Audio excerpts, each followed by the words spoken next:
Anyways, okay, so intro to the speaker that we have today. Once again, his name is Amir Abdel Malik. His very esteemed guest. We are very honored to have him here, so thank you for coming down, taking time out of his busy schedule. Just a little intro to our speaker. Amir Abdel Malik is an inspiring speaker and a community activist that has dedicated his life to building the American Muslim community. He reverted to Islam while in college after being inspired by the struggles of Malcolm X, and has strived to follow his legacy of speaking truth to power and community grassroots mobilization. So that is a very brief introduction to our speaker here. And with no further ado, I'm going to hand it over. So thank you again, everybody. Just go ahead and crowd around. You can stand if you want, take a seat. I'm going to hand it over.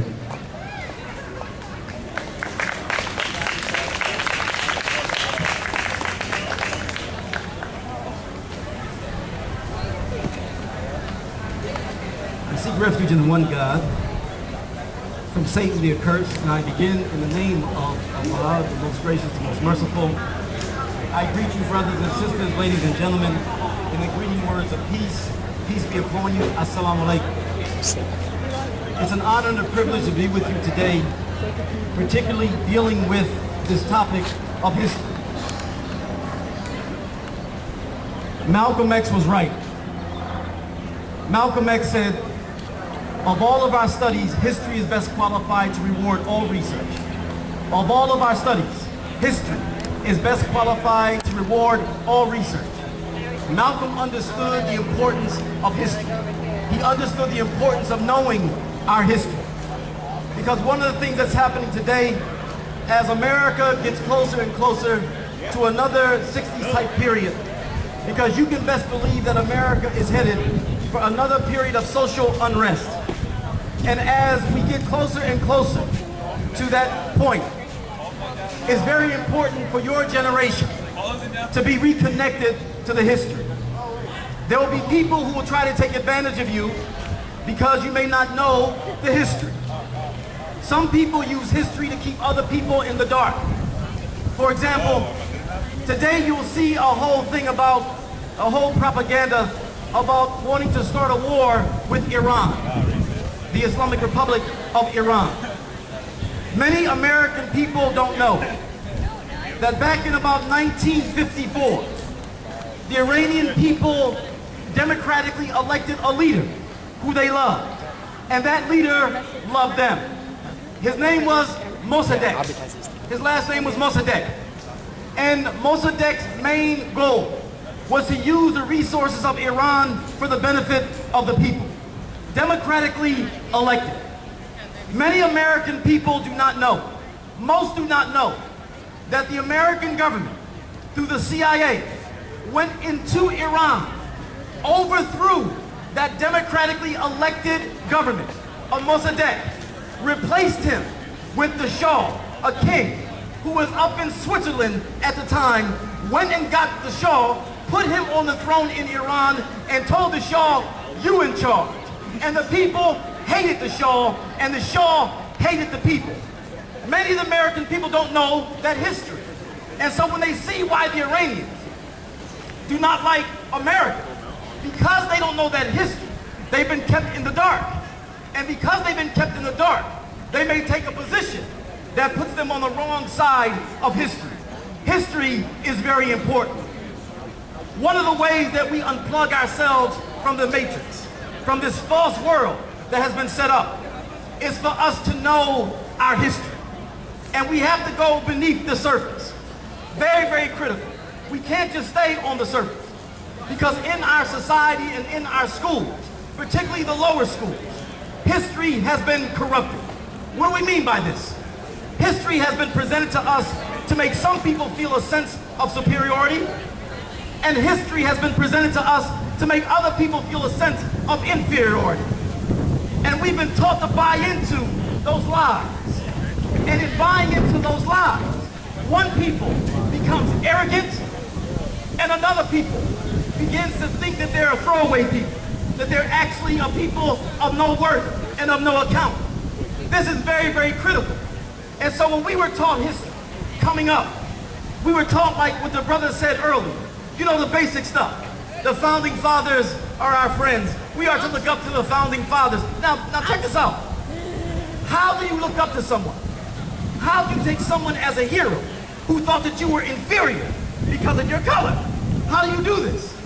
The only way that me, as say a black man, could look at Ben Franklin and the crew and look at them as honorable people and look at them as heroes is one, I have to be ignorant of what they thought about me, or two, I have to have such a serious level of self-hate that I can accept them as heroes even though they thought I was inferior because of my color.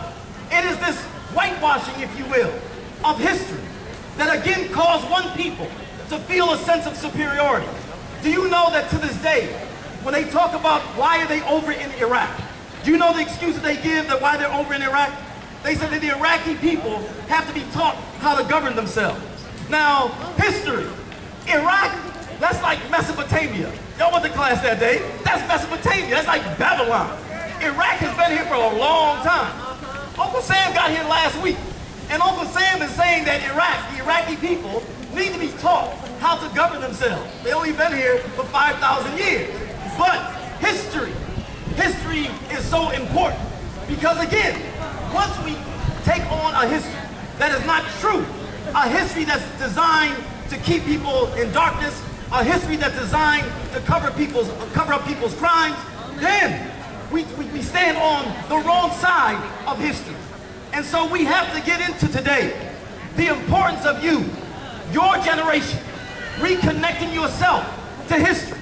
Because once you connect yourself to history, you'll understand better on some of the things that are taking place today. I'm not talking about the history that they just gave us in grade school or in high school for that matter. I'm talking about the history not on the surface, but a history that's beneath the surface. The history of how a people can actually steal land from another people. Check out Howard Zinn's book. Howard Zinn, The People's History of the United States.